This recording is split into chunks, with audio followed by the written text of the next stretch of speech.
Good afternoon, boys and girls.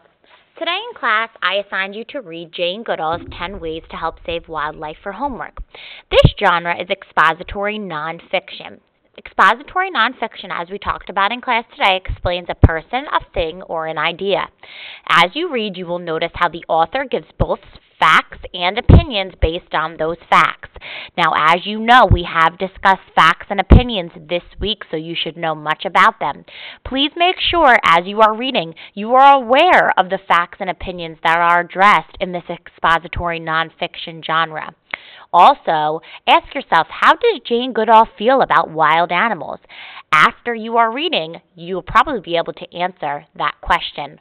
Also, come to class with this knowledge tomorrow. Please follow along on page 214, and I will read to you.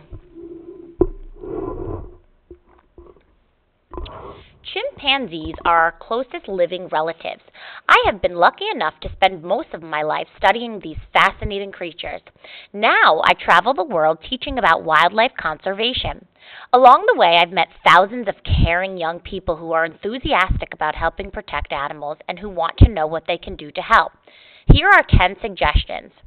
1. Respect all life. It's true that bees sting and sharks bite, so it's smart to be cautious. And tapeworms are simply too revolting to love, but we don't need to love a creature to respect it. And you can control your fear by learning about an animal's habits and staying out of its way.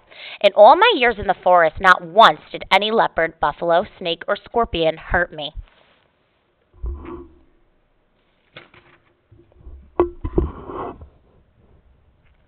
Think of animals as individuals.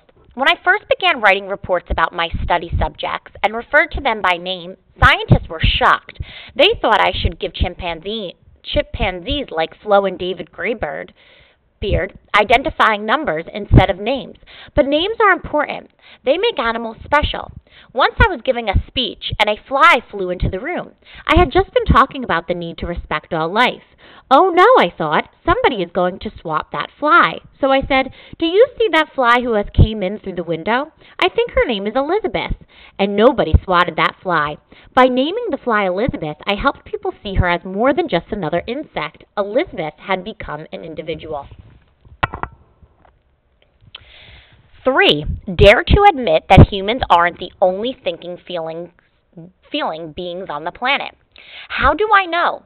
When I was 12 years old, I had a marvelous teacher, a small black dog named Rusty. Rusty was so intelligent that if I caught him stealing food off the table, he'd roll over on his back and act guilty. But if I scolded him for doing something he didn't realize was bad, he sulked.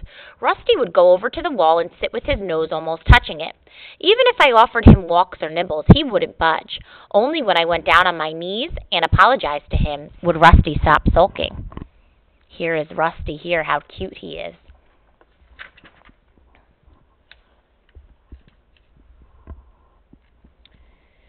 Get to know animals. Avoid taming any creature such as deer. They might later be captured or shot because you've made it trust people.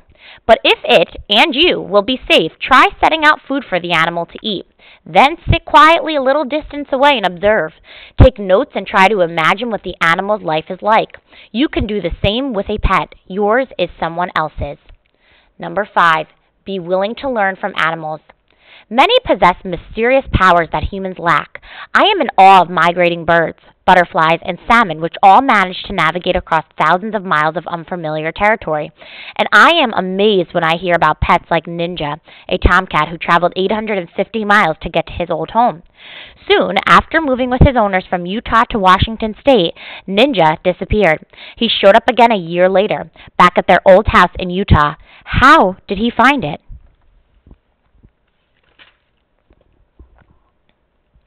Speak up for what you believe. Kate and Algary, 13 of Oakland, California, hated how some cosmetic companies put guinea pigs, rabbits, and mice through misery in order to test the safety of their products. So she pinned posters to trees and handed out informational leaflets. Now 16, she writes inspirational songs for her band, the EnviroChicks. Once people know which companies are humane and which are not, Caitlin feels sure that most will buy only from humane companies. Then, the other companies will change their ways. Use less paper, gasoline, and red meat. These are three products that contribute to reasons the rainforest homes of many animals are being destroyed, and it's easy to conserve. Simply reusing, recycling, and using less paper means lodgers will cut down fewer trees. You can even help preserve rainforests by riding bikes, walking, and eating more veggie burritos than hamburgers. Saving gas and eating less beef can help reduce the need to clear up rainforest land for oil production and grazing cattle. Number 8, be inspired by the work of others. Not many of us could bear to do what 16-year-old Lisa Thomas does. There are so many stray dogs in her hometown of Johannesburg, South Africa, that the local animal shelter regularly puts some to sleep. On those difficult days, Lisa visits the shelter and spends 10 minutes petting and talking to each doomed animal. That way, every dog experiences at least some love in its life and dies knowing human caring. Join Roots and Shoots. This is a program I started to help young people learn about animals and nature. As of today, groups have sprung up in more than 70 countries, and they're accomplishing wonderful things. One group in Chicago launched an investigation when a water bottling company suggested building a new plant at the head of a stream. The group's research showed that the factory would cause serious environmental harm, so the entire project was put on hold. And last but not least, number 10, have hope. Believe that what you do matters.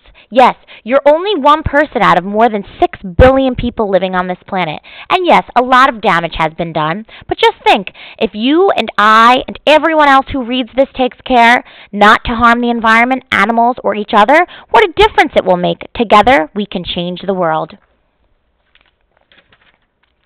Now, boys and girls, that concludes our reading for today. As I told you earlier in the week, this is really, truly one of my favorite stories because it allows us to really recognize how important it is to help save wildlife. I hope that you were able to go through and identify the various facts and opinions throughout this genre, but please make sure if you hadn't already that you go back and you look and see if you can really identify them to come to class with that knowledge tomorrow.